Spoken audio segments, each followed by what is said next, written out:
ভারত নিয়ন্ত্রিত কাশ্মীরে পর্যটকদের উপর হামলার ঘটনায় জড়িত বন্দুকধারীদের খুঁজতে সরাসরি অভিযান শুরু করেছে দেশটির নিরাপত্তা বাহিনী।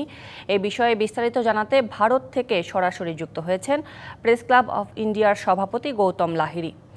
গৌতম লাহিড়ী, আপনাকে স্বাগত আমাদের আজকের আয়োজনে। এবং যেটা দেখলাম আমরা যে একের পর এক সন্ত্রাসী হামলার পর এখন আসলে কেমন পরিস্থিতি বিরাজ করছে কাশ্মীর ও আশেপাশের এলাকায়, এবং এ ব্যাপারে নিরাপত্তা বাহিনীগুলো আসলে কিভাবে কাজ করছে?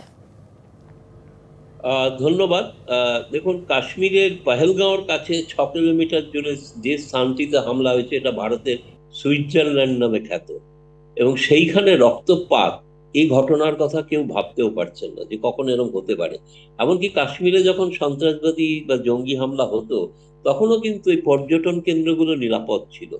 ফলে এই পর্যটন কেন্দ্রগুলো থেকে এখন দলে দলে অন্য যারা মানুষ সেখানে পৌঁছেছেন এই গ্রীষ্মের সময়, সারা দেশ থেকে এই পর্যটকরা যান সেখানে প্রকৃতির সান্নিধ্যে থাকতে এবং হিমালয়ের সান্নিধ্যে আনন্দ পেতে।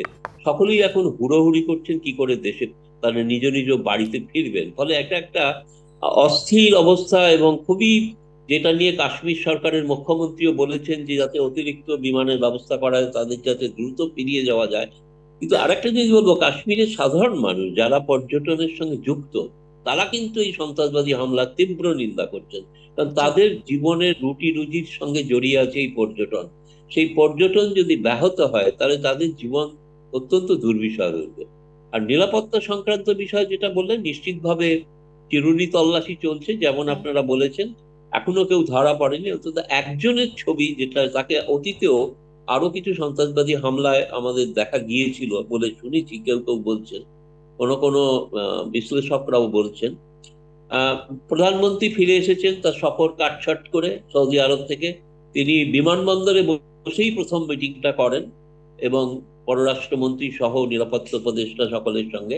এবং এই বিকেল বেলায়, সন্ধ্যেবেলায় একটি ভারতের মন্ত্রিসভার নিরাপত্তা বিষয়ক যে কমিটি আছে তার একটি বৈঠক হওয়ার কথা। এবং জি, যেহেতু নিঃসন্দেহে নানা ধরনের বৈঠক সংগঠিত হচ্ছে সরকারের পর থেকে, আমরা দেখেছি যে আপনি নিজেও জানেন যে এই হামলায় কিন্তু সারা বিশ্বে সমালোচনার ঝড় তৈরি হয়েছে। বিষয়টি মাথায় রেখে আসলে সরকারের পরবর্তী পদক্ষেপগুলো কেমন হতে পারে? প্রথমত দেখুন, ভারত জুড়ে যে ধরনের একটা রোষ মানুষের মধ্যে তৈরি হয়েছে, হুম। এবং সকলের মনেই এখন একটা এরকম একটা ভাবনা প্রকট হয়ে উঠছে যে যেমন করি হোক এই একটা, মানে এর সমুচিত একটা জবাব দেওয়া উচিত। কিন্তু কাকে জবাব দেওয়া হবে? হুম। হুম। এখন পাকিস্তানও নিন্দা করেছে। ফলে এটা নিঃসন্দেহে আমার মনে হয় প্রথম দিকে হয়তো ভারত যে কূটনৈতিক যুদ্ধ যদি বলেন, তাহলে প্রথম পর্যায়ে কূটনৈতিক যুদ্ধের দিকেই নজর রাখবেন। অতীতে আমরা যেমন দেখেছি, পুলওয়ামাতে যখন নিরাপত্তা রক্ষীদের উপর হামলা করা হয়েছিল, অনেক 20 জনের উপর জওয়ানকে হত্যা করা হয়, হুম। তারপরে ভারত কিন্তু একটা এয়ার স্ট্রাইক করেছিল পাকিস্তানের জঙ্গি ঘাঁটির উপরে। হুম। এখনো সেরকম কোনো সিদ্ধান্ত নেই। আপনারা তো জানেন যে ডিপ্লোম্যাটিক স্তরে কোনো সিদ্ধান্ত তো হতেই পারে। হুম। যেমন পাকিস্তানের কোনো হাই কমিশনার যেহেতু এখন ভারতে নেই, ভারতেরও কোনো হাই কমিশনার আহ নেই পুলওয়ামার ঘটনার পর থেকে, পুলওয়ামা জঙ্গি হামলার পর থেকে। ফলে এই ডিপ্লোমেসির ক্ষেত্রে হয়তো আরো কিছু সিদ্ধান্ত হতে পারে। ভারত হয়তো আরো আহ কোনো সিদ্ধান্ত নেবেন, পাকিস্তানের এখানে যারা উপস্থিত আছেন পদাধিকারী তাদেরকে হয়তো দেশে ফিরতে বলতে পারেন। একটা কোনো প্রতিবাদ জানাতেই হবে, যেটা ভারত সরকারের, ভারতীয় জনতার যাদের, বিভিন্ন প্রদেশের মানুষ কিন্তু নিহত হয়েছেন, কেবল একটি মাত্র প্রদেশ নয়। যে জি। আসাম, পশ্চিমবঙ্গের তো মুখ্যমন্ত্রী জানিয়েছেন 3 জন নিহত হয়েছে। জি, একদম পরিষ্কার। এবং গৌতম লাহিড়ী, এ ব্যাপারে একটু বিহার। জানতে চাই যে এই ঘটনা পর্যটকদের উপর কেমন প্রভাব ফেলতে পারে, পাশাপাশি আরেকটু ছোট করে বলবেন যে ভূ রাজনৈতিক ভাবে কোনো প্রভাব ফেলবে কিনা। প্রথমত নিঃসন্দেহভাবে কাশ্মীরের পর্যটন শিল্পে একটি বড় ধরনের আঘাত এলো, এবং পর্যটকরা যে কাশ্মীরে যেতে চাইতেন সেটা আগামী কবে স্বাভাবিক হবে, মানে স্বাভাবিকভাবে যেতে পারবেন সেটা একটা বলা যাচ্ছে না। এটা হুম। একটা ঘটনা ধোঁয়াশা নিঃসন্দেহে। তৈরি হয়েছে।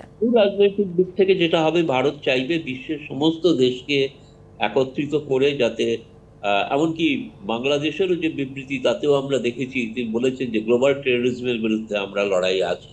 জি। ফলে সকলকে নিয়ে, এবং মূলত এই এপিসেন্টারটা যেহেতু পাকিস্তান, বিশেষ করে আপনি দেখেছেন কিছুদিন আগে পাকিস্তানের জি, আসলে সেনাধ্যক্ষ সবকিছু মিলিয়ে একটা ঘোলাটে কাশ্মীর নিয়ে পরিবেশ বক্তব্য বিরাজ করছে। করেছিলেন। অসংখ্য ধন্যবাদ আপনাকে গৌতম লাহিড়ী আমাদেরকে সময় দেওয়ার জন্য।